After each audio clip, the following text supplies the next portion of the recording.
सर्वशक्तिमान परमेश्वर के वचनों के पाठों का संग्रह है।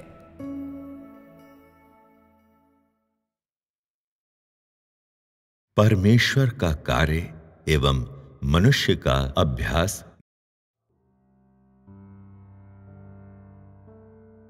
जिसमें दर्शन शामिल है वह मुख्यतः स्वयं परमेश्वर के कार्य की ओर संकेत करता है, और जिसमें रीति व्यवहार शामिल होता है उसे मनुष्य के द्वारा किया जाना चाहिए, और इसका परमेश्वर से कोई संबंध नहीं होता है। परमेश्वर के कार्य को स्वयं परमेश्वर के द्वारा पूर्ण किया गया है, और मनुष्य के रीति व्यवहार को स्वयं मनुष्य के द्वारा हासिल किया गया है। जिसे स्वयं परमेश्वर द्वारा किया जाना चाहिए उसे मनुष्य के द्वारा किए जाने की आवश्यकता नहीं है, और जिसका मनुष्य के द्वारा अभ्यास किया जाना चाहिए उससे परमेश्वर का कोई संबंध नहीं है। परमेश्वर का कार्य स्वयं उसकी सेवकाई है, और इसका मनुष्य से कोई संबंध नहीं है। इस कार्य को मनुष्य के द्वारा किए जाने की कोई जरूरत नहीं है, और इससे बढ़कर मनुष्य उस कार्य को करने में असमर्थ है जिसे परमेश्वर के द्वारा किया जाना है। जिसका अभ्यास करने के लिए मनुष्य से अपेक्षा की जाती है उसे मनुष्य के द्वारा पूरा किया जाना चाहिए, चाहे यह उसके जीवन का बलिदान हो या गवाही देने के लिए उसे शैतान के हवाले करना हो। इन सब को मनुष्य के द्वारा पूरा किया जाना चाहिए। स्वयं परमेश्वर समस्त कार्य को पूरा करता है जिसे उसे पूरा करना चाहिए, और जिसे मनुष्य को करना चाहिए उसे मनुष्य को दिखाया गया है, तथा बाकी बचा हुआ कार्य मनुष्य पर छोड़ दिया गया है। परमेश्वर अतिरिक्त कार्य नहीं करता है, वह केवल उसी कार्य को करता है जो उसकी सेवकाई के अंतर्गत है, और वह केवल मनुष्य को मार्ग दिखाता है तथा केवल मार्ग को खोलने का ही कार्य करता है, और मार्ग प्रशस्त करने का कार्य नहीं करता है। इसे मनुष्य के द्वारा समझा जाना चाहिए। सत्य को अभ्यास में लाने का अर्थ है परमेश्वर के वचनों को अभ्यास में लाना, और यह सब मनुष्य का कर्तव्य है, और यह वह है जिसे मनुष्य के द्वारा किया जाना चाहिए, और इसका परमेश्वर के साथ कोई लेना देना नहीं है। यदि मनुष्य मांग करता है कि परमेश्वर भी मनुष्य के समान उसी रीति से कष्ट उठाए और सत्य में परिष्कृत हो, तो मनुष्य अनाज्ञाकारी हो गया है। परमेश्वर का कार्य अपनी सेवकाई करना है, तथा मनुष्य का कर्तव्य है कि वह बिना किसी प्रतिरोध के परमेश्वर के सभी मार्गदर्शन को माने। वह जिसे मनुष्य को अवश्य प्राप्त करना है वह उसे पूरा करने के योग्य है, उस तरीके के बावजूद जिसके अंतर्गत परमेश्वर कार्य करता है एवं रहता है। केवल स्वयं परमेश्वर ही मनुष्य से अपेक्षाएं कर सकता है। कहने का तात्पर्य है केवल स्वयं परमेश्वर ही मनुष्य से अपेक्षाएं करने के लिए उपयुक्त है। मनुष्य के पास कोई विकल्प नहीं होना चाहिए। उसे पूरी तरह से अधीन होने और अभ्यास करने के सिवाय कुछ नहीं करना चाहिए। यही वह एहसास है जिसे मनुष्य के द्वारा धारण किया जाना चाहिए। जब एक बार वह कार्य पूरा हो जाता है जिसे स्वयं परमेश्वर के द्वारा किया जाना चाहिए, तो मनुष्य से अपेक्षा की जाती है कि वह कदम दर कदम इसका अनुभव करे। यदि अंत में जब परमेश्वर का संपूर्ण प्रबंधन पूरा हो जाता है, जब मनुष्य ने अब तक वह कार्य नहीं किया है जिसकी अपेक्षा परमेश्वर के द्वारा की गई है, तो मनुष्य को दंड दिया जाना चाहिए। यदि मनुष्य परमेश्वर की अपेक्षाओं को पूरा नहीं करता है, तो यह मनुष्य की अनाज्ञाकारिता के कारण है। इसका अर्थ यह नहीं है कि परमेश्वर ने अपने कार्य को सावधानी से नहीं किया है।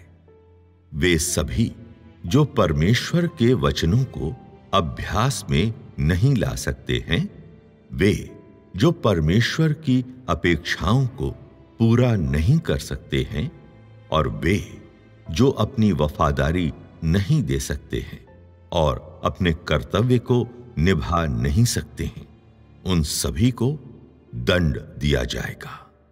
आज जो कुछ हासिल करने की अपेक्षा तुम सब से की जाती है, वे अतिरिक्त मांगे नहीं हैं, किंतु मनुष्य के कर्तव्य है, और वह है जिसे समस्त लोगों के द्वारा किया जाना चाहिए।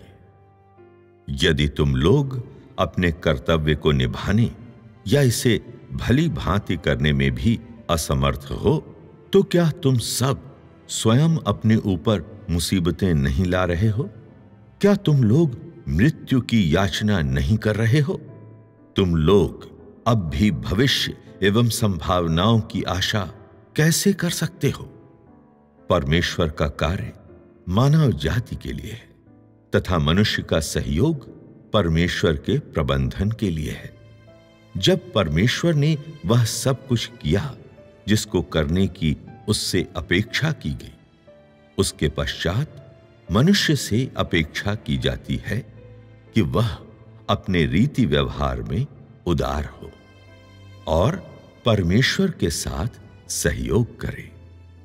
परमेश्वर के कार्य में मनुष्य को कोई कसर बाकी नहीं रखना चाहिए।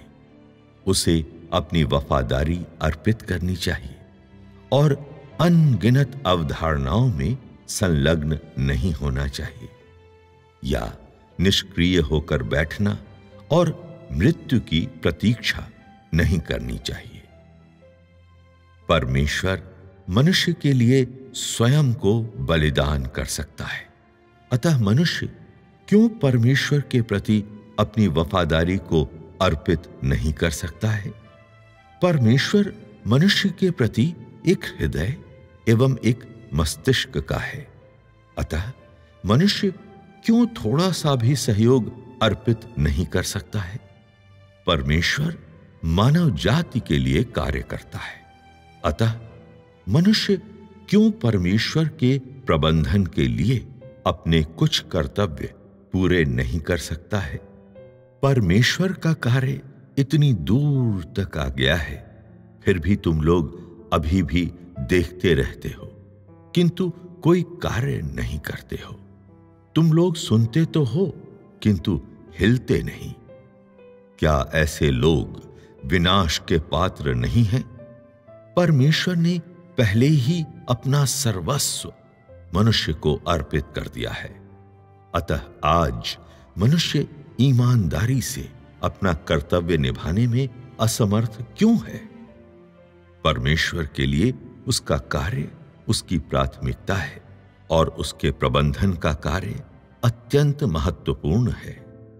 मनुष्य के लिए परमेश्वर के वचनों को अभ्यास में लाना और परमेश्वर की अपेक्षाओं को पूरा करना ही उसकी प्राथमिकता है।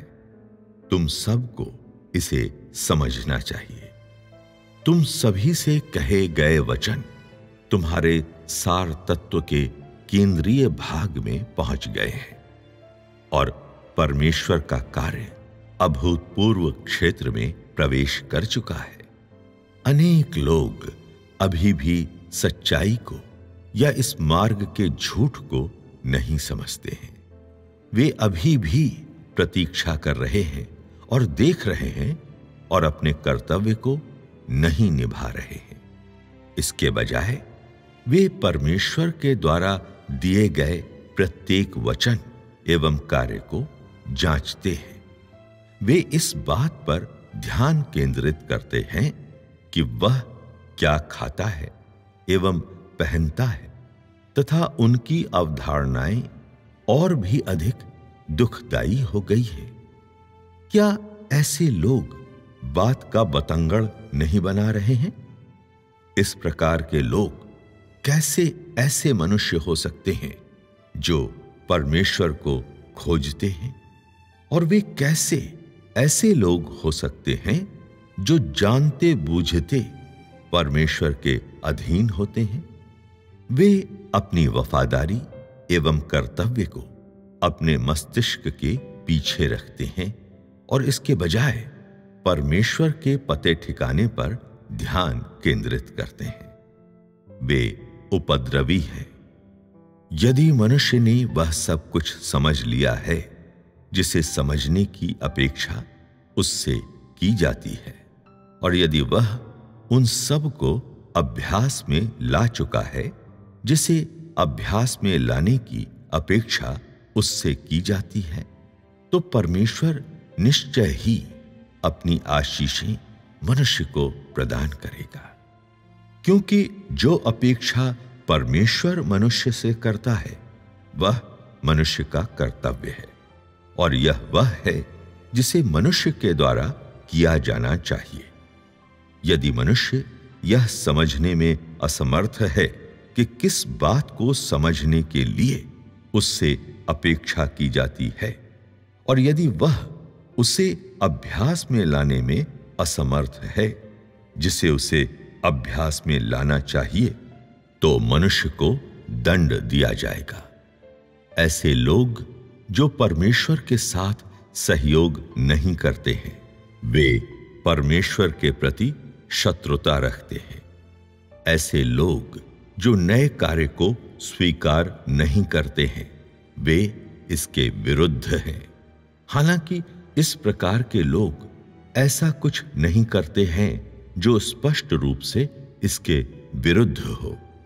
वे सभी जो सत्य को अभ्यास में नहीं लाते हैं जिसकी अपेक्षा परमेश्वर के द्वारा की जाती है, तो वे ऐसे लोग हैं जो जानबूझकर परमेश्वर के वचनों का विरोध करते हैं और उसके प्रति अनाज्ञाकारी हैं। भले ही ऐसे लोग पवित्र आत्मा के कार्य के प्रति विशेष ध्यान देते हों, ऐसे लोग जो परमेश्वर के वचनों का पालन नहीं करते हैं और परमेश्वर के अधीन नहीं होते हैं, वे विद्रोही हैं तथा परमेश्वर के विरोध में हैं। वे लोग जो अपने कर्तव्य को नहीं निभाते हैं, वे ऐसे लोग हैं जो परमेश्वर के साथ सहयोग नहीं करते हैं, और वे लोग जो परमेश्वर के साथ सहयोग नहीं करते हैं, वे ऐसे लोग हैं जो पवित्र आत्मा के कार्य को स्वीकार नहीं करते हैं। जब परमेश्वर का कार्य किसी निश्चित बिंदु पर पहुंच जाता है और उसका प्रबंधन किसी निश्चित बिंदु पर पहुंच जाता है, तो जो लोग उसके हृदय के अनुसार हैं, वे उसकी अपेक्षाओं को पूरा करने में सक्षम होते हैं। परमेश्वर अपने स्वयं के मापदंडों के अनुसार मनुष्य से अपेक्षाएं करता है और उसके अनुसार मनुष्य से अपेक्षाएं करता है जिसे हासिल करने के लिए मनुष्य सक्षम है। अपने प्रबंधन के विषय में बात करते समय वह मनुष्य के लिए मार्ग की ओर संकेत करता है और मनुष्य को जीवित बचे रहने के लिए एक मार्ग प्रदान करता है। परमेश्वर का प्रबंधन और मनुष्य का रीति व्यवहार दोनों एक ही चरण के कार्य हैं और उन्हें एक साथ ही क्रियान्वित किया जाता है। परमेश्वर के प्रबंधन की बातचीत मनुष्य के स्वभाव में हुए परिवर्तन को स्पर्श करती है और उस विषय में मनुष्य द्वारा बात की जानी चाहिए। वह मनुष्य के स्वभाव में हुआ परिवर्तन परमेश्वर के कार्य को स्पर्श करता है, ऐसा कोई समय नहीं है जिसके तहत इन दोनों को अलग किया जा सके। मनुष्य का रीति व्यवहार कदम दर कदम बदल रहा है। यह इसलिए है क्योंकि मनुष्य के प्रति परमेश्वर की अपेक्षाएं भी बदल रही हैं, और क्योंकि परमेश्वर का कार्य हमेशा बदल रहा है और प्रगति कर रहा है। यदि मनुष्य का रीति व्यवहार सिद्धांतों के जाल में उलझा रहता है, तो इससे साबित होता है कि वह परमेश्वर के कार्य एवं मार्गदर्शन से वंचित है। यदि मनुष्य का रीति व्यवहार कभी नहीं बदलता है या गहराई में नहीं जाता है, तो इससे साबित होता है कि मनुष्य के रीति व्यवहार को मनुष्य की इच्छानुसार क्रियान्वित किया गया है और यह सत्य का अभ्यास नहीं है। यदि मनुष्य के पास कोई मार्ग नहीं है जिस पर वह कदम रखे, तो वह पहले ही से शैतान के हाथों में पड़ चुका है और उसे शैतान के द्वारा नियंत्रित किया गया है, जिसका अर्थ है कि उसे दुष्ट आत्मा के द्वारा नियंत्रित किया गया है।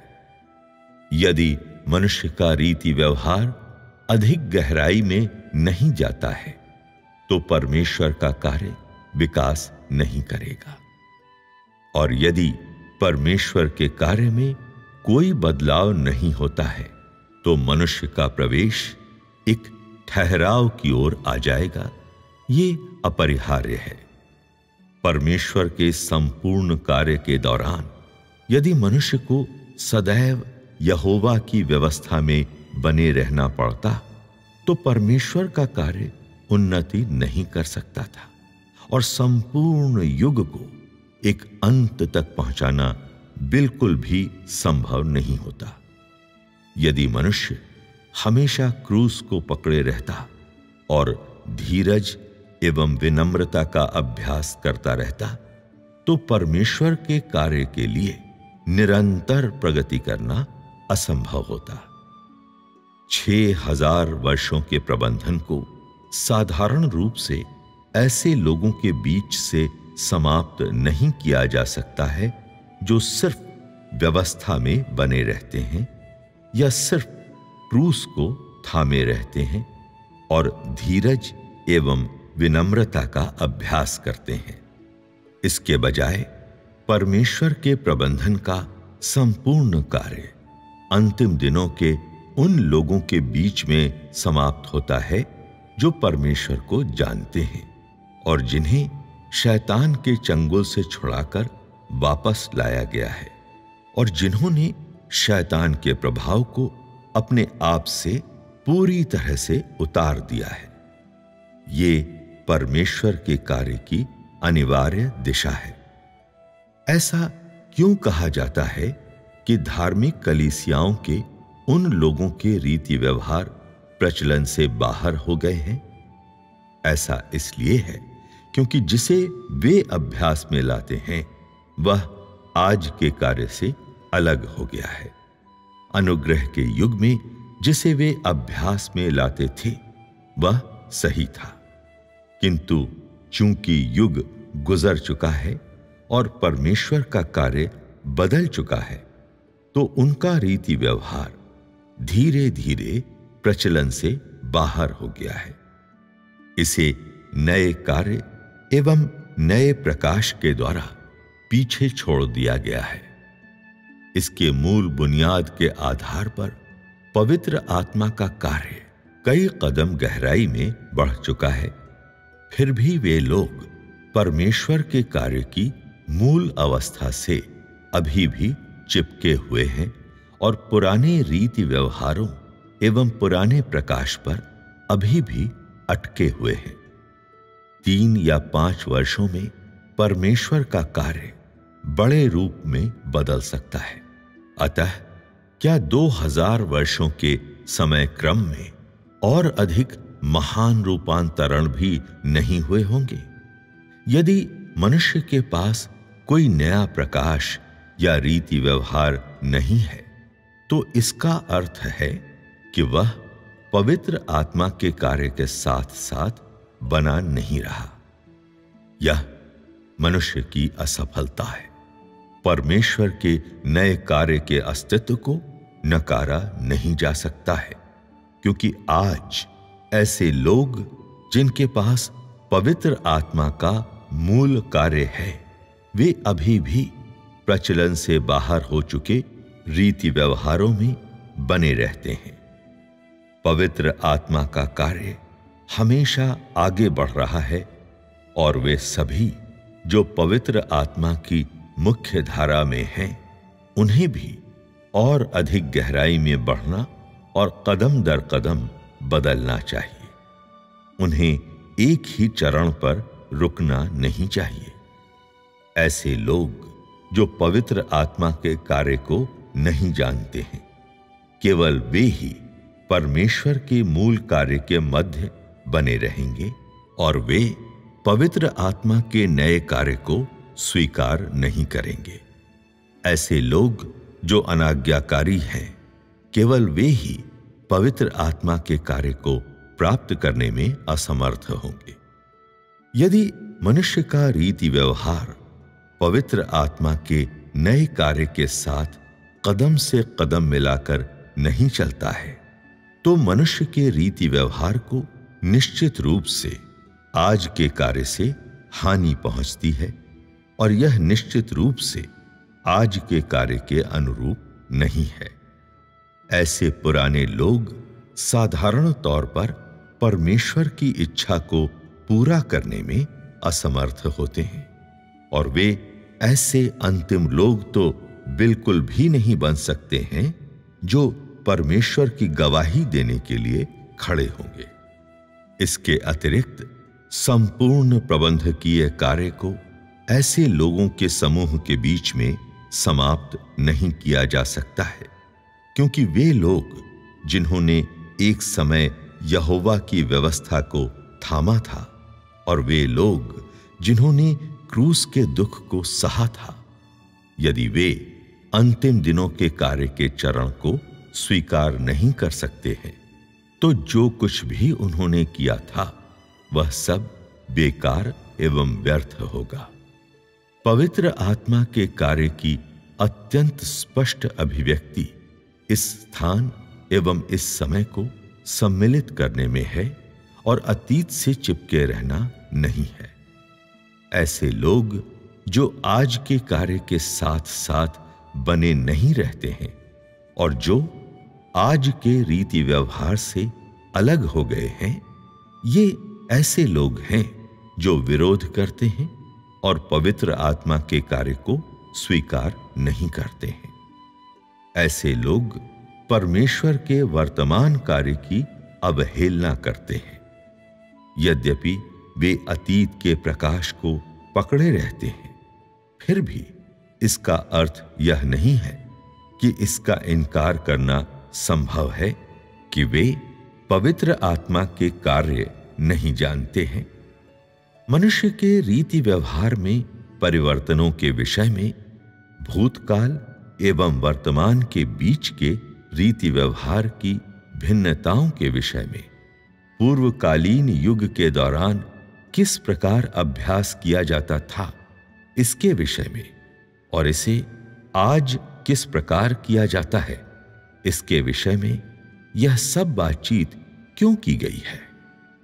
मनुष्य के रीति व्यवहार में ऐसे विभाजन के विषय में हमेशा बात की जाती है, क्योंकि पवित्र आत्मा का कार्य लगातार आगे बढ़ रहा है और इस प्रकार मनुष्य के रीति व्यवहार से अपेक्षा की जाती है कि वह निरंतर बदलता रहे। यदि मनुष्य एक ही अवस्था में चिपका रहता है, तो इससे प्रमाणित होता है कि वह परमेश्वर के कार्य एवं नए प्रकाश के साथ साथ बने रहने में असमर्थ है। इससे यह प्रमाणित नहीं होता है कि प्रबंधन की परमेश्वर की योजना परिवर्तित नहीं हुई है। ऐसे लोग जो पवित्र आत्मा की मुख्य धारा के बाहर हैं, वे सदैव सोचते हैं कि वे सही हैं, किंतु वास्तव में उसके भीतर परमेश्वर का कार्य बहुत पहले ही रुक गया था और पवित्र आत्मा का कार्य उनमें अनुपस्थित है। परमेश्वर का कार्य बहुत पहले ही लोगों के एक अन्य समूह को हस्तांतरित हो चुका था, ऐसा समूह जिस पर उसने अपने नए कार्य को पूरा करने का इरादा किया है। क्योंकि ऐसे लोग जो किसी धर्म में हैं, वे परमेश्वर के नए कार्य को स्वीकार करने में असमर्थ हैं और वे केवल भूतकाल के पुराने कार्य को ही थामे रहते हैं। इस प्रकार परमेश्वर ने इन लोगों को छोड़ दिया है और उन लोगों पर अपना कार्य करता है जो उसके नए कार्य को स्वीकार करते हैं। ये ऐसे लोग हैं जो उसके नए कार्य में उसका सहयोग करते हैं और केवल इसी रीति से ही उसके प्रबंधन को पूरा किया जा सकता है। परमेश्वर का प्रबंधन सदैव आगे बढ़ रहा है तथा मनुष्य का रीति व्यवहार हमेशा से ऊंचा हो रहा है। परमेश्वर सदैव कार्य कर रहा है और मनुष्य हमेशा अभावग्रस्त होता है। कुछ इस तरह कि दोनों अपने शिरोबिंदु पर पहुंचते हैं। परमेश्वर एवं मनुष्य संपूर्ण एकता में है। यह परमेश्वर के कार्य की पूर्णता की अभिव्यक्ति है और यह परमेश्वर के संपूर्ण प्रबंधन का अंतिम परिणाम है। परमेश्वर के कार्य के प्रत्येक चरण में मनुष्य से तदनुरूपी अपेक्षाएं भी होती हैं। वे सभी जो पवित्र आत्मा की मुख्य धारा के भीतर हैं, वे पवित्र आत्मा की उपस्थिति एवं अनुशासन के अधीन हैं और ऐसे लोग जो पवित्र आत्मा की मुख्य धारा में नहीं हैं, वे शैतान के नियंत्रण में हैं और वे पवित्र आत्मा के किसी भी कार्य से रहित हैं।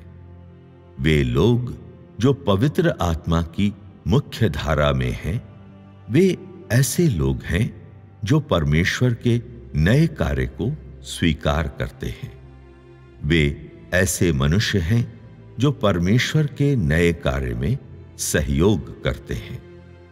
यदि इस मुख्य धारा के लोग सहयोग करने में असमर्थ होते हैं और इस समय के दौरान उस सच्चाई का अभ्यास करने में असमर्थ होते हैं जिसकी परमेश्वर के द्वारा अपेक्षा की गई है, तो उन्हें अनुशासित किया जाएगा और बहुत खराब स्थिति में उन्हें पवित्र आत्मा के द्वारा छोड़ दिया जाएगा।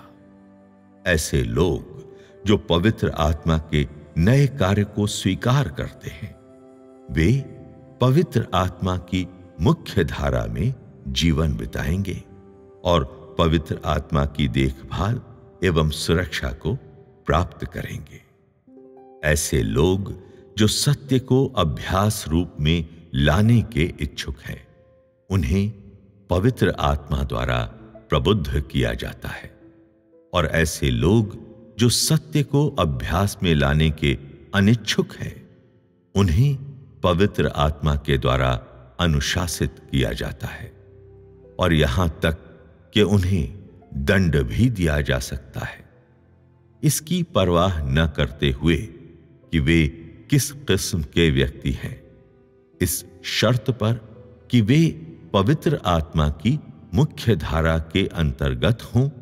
परमेश्वर उन सब लोगों की जिम्मेदारी लेगा जो उसके नाम के निमित्त उसके नए कार्य को स्वीकार करते हैं।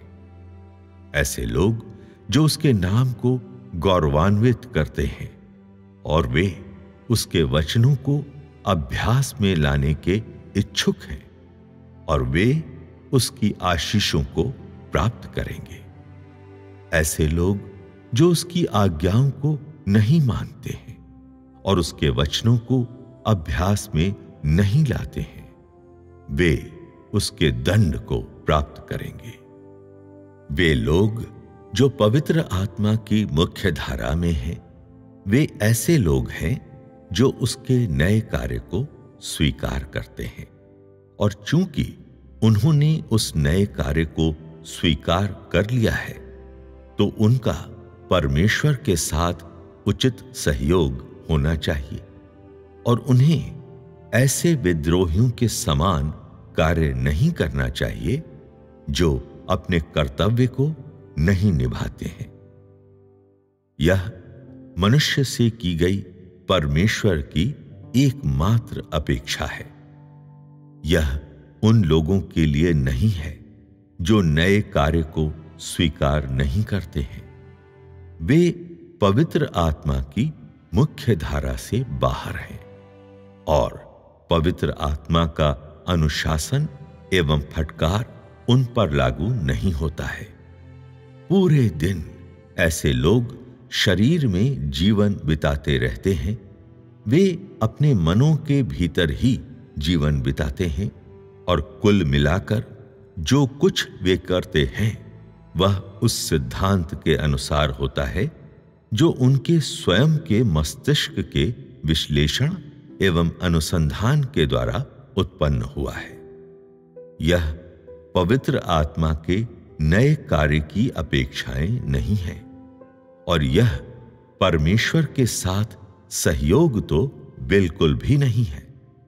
ऐसे लोग जो परमेश्वर के नए कार्य को स्वीकार नहीं करते हैं, वे परमेश्वर की उपस्थिति से वंचित रहते हैं और इसके अतिरिक्त वे परमेश्वर की आशीषों एवं सुरक्षा से रहित होते हैं।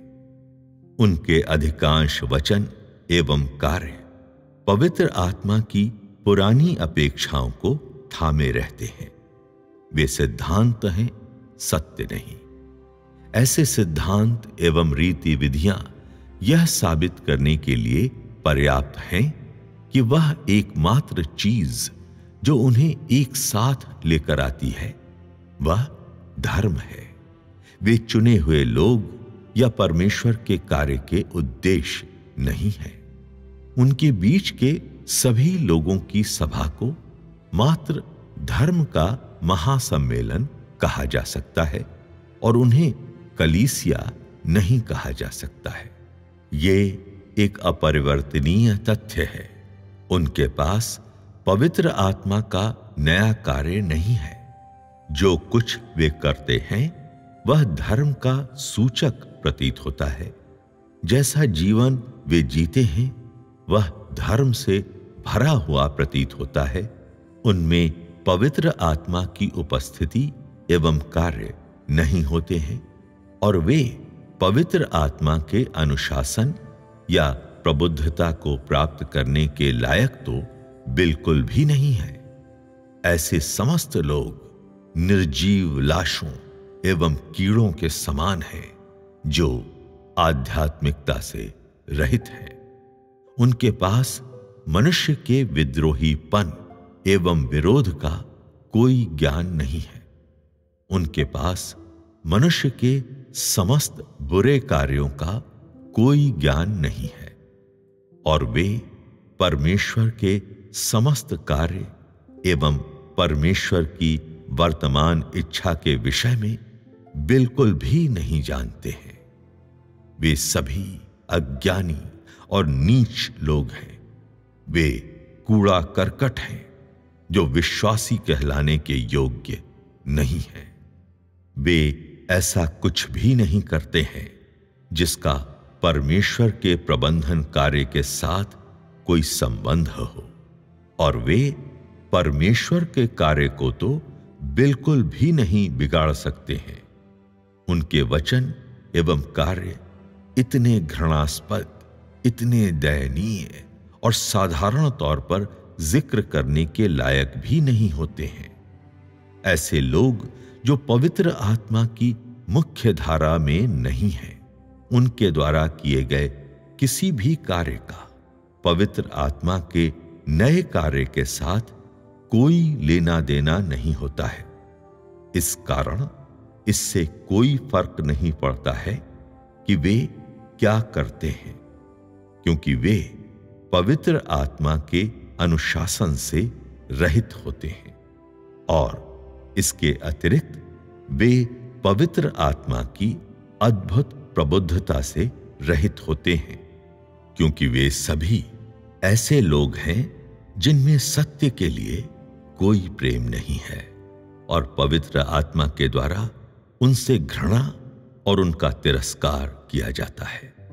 उन्हें कुकर्मी कहा जाता है, क्योंकि वे शरीर के अनुसार चलते हैं और वे परमेश्वर की नाम की पट्टी के अंतर्गत जो उन्हें अच्छा लगता है वही करते हैं। जब परमेश्वर कार्य करता है तो वे जानबूझकर उसके विरोध में हो जाते हैं और उसकी विपरीत दिशा में दौड़ते हैं। परमेश्वर के साथ सहयोग करने में मनुष्य की असफलता साथ ही साथ ऐसे लोगों के द्वारा जानबूझकर परमेश्वर से दूर जाना अपने आप में सबसे बड़ा विद्रोह है।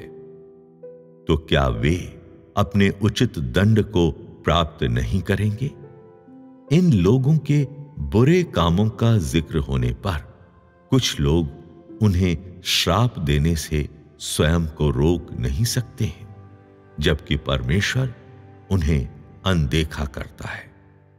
मनुष्य के लिए ऐसा प्रतीत होता है कि उनके कार्य परमेश्वर के नाम से संबंधित हैं, किंतु वास्तव में परमेश्वर के लिए उसके नाम या उसके प्रति गवाही से उनका कोई रिश्ता नहीं है।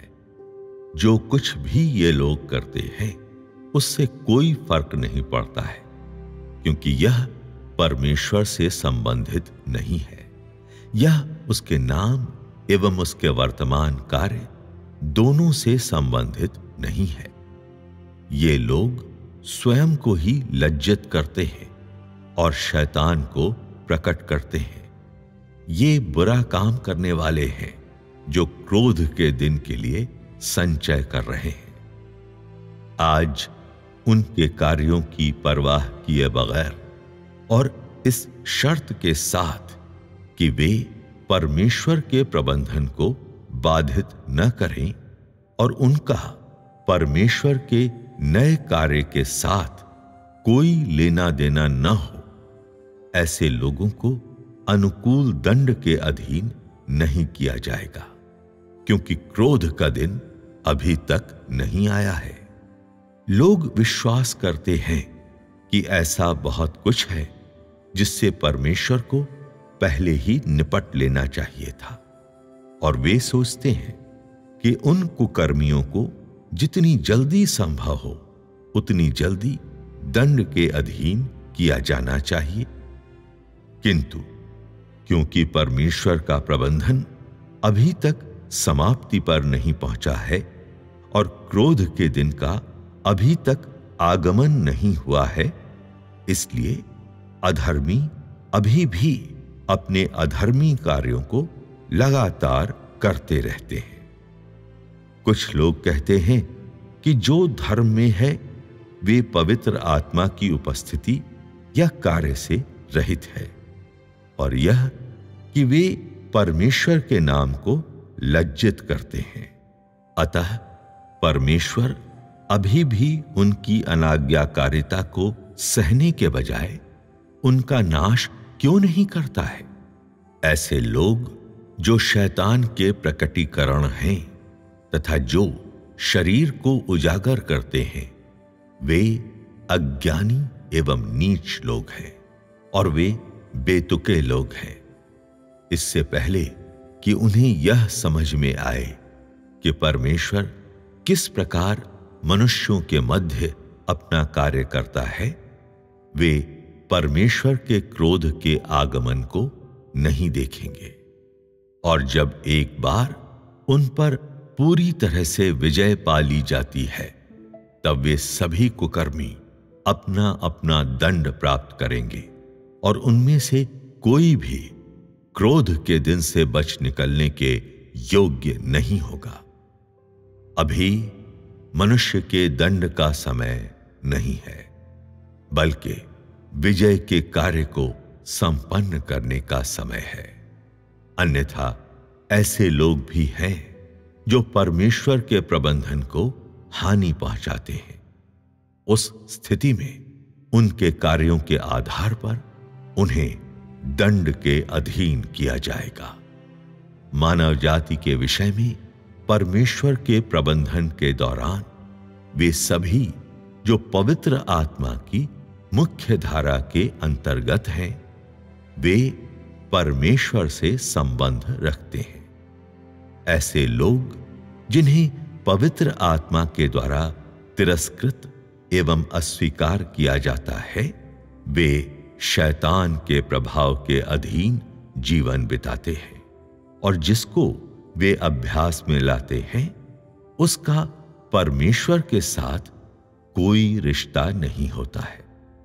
ऐसे लोग जो परमेश्वर के नए कार्य को स्वीकार करते हैं और जो परमेश्वर के साथ सहयोग करते हैं, केवल वे ही परमेश्वर से रिश्ता रखते हैं, क्योंकि इस बात की परवाह किए बगैर कि वे उसे स्वीकार करते हैं या नहीं, परमेश्वर के कार्य का लक्ष्य केवल उनकी ओर ही होता है जो उसे स्वीकार करते हैं और सभी लोगों की ओर नहीं होता है। वह कार्य जिसे परमेश्वर के द्वारा किया जाता है उसका सदैव एक लक्ष्य होता है और उसे एक सनक के साथ नहीं किया जाता है। ऐसे लोग जो शैतान के साथ जुड़े हुए हैं, वे परमेश्वर की गवाही देने के योग्य नहीं हैं और वे परमेश्वर के साथ सहयोग करने के योग्य तो बिल्कुल भी नहीं हैं।